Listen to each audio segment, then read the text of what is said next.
দেখুন, জিনিসটা তো খুবই দুর্ভাগ্যজনক এবং একটা সামাজিক অবক্ষয়ের চিত্র। আমরা যে সমাজে বাস করি, আমাদের যে সাংস্কৃতিক পরিমণ্ডল ছিল কৈলাসহরে, যার জন্য কৈলাসহর সমস্ত ত্রিপুরায় বিখ্যাত ছিল, সেই সংস্কৃতির শহরে এই সমস্ত ঘটনা সত্যি দুর্ভাগ্যজনক। আমাদের যুবক যুবতীরা যদি আরেকটু সংস্কৃতি মনস্ক না হয়, তাহলে এই সমস্ত ঘটনা ঘটতেই থাকবে। এই যে বিদেশি কালচার এসে এই মদ্যপান, পুরুষ মহিলা সবাই, আগে তো পুরুষের মধ্যে সীমাবদ্ধ ছিল, এখন সেটা আমাদের কোনো অনুশাসন মানছে না, যেভাবে সমাজের মধ্যে ছড়িয়ে পড়ছে, সমাজকে বিষাক্ত করে তুলছে।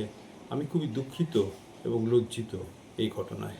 এই যে বললেন সংস্কৃতির শহরে পুরুষ কিংবা মহিলা, আপনি একজন অভিভাবক হিসাবে মানে মূলত এর জন্য কী দায়ী হতে পারে?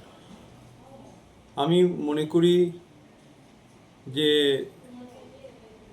প্রথমত আমাদের শিক্ষার মধ্যে ভ্যালু এডুকেশনটা উঠে গেছে, এবং আজকে যে আমরা এই যে মোবাইল কালচার এসে গেছে, এই মোবাইল কালচারের ফলে বাইরের যত নোংরা জিনিসগুলো আমরা অহরহ দেখতে পাচ্ছি এবং সেগুলোকেই আমরা আদর্শ মনে করে গ্রহণ করছি এবং তাতে আনন্দ পাচ্ছি, সেটা সত্যি দুঃখজনক।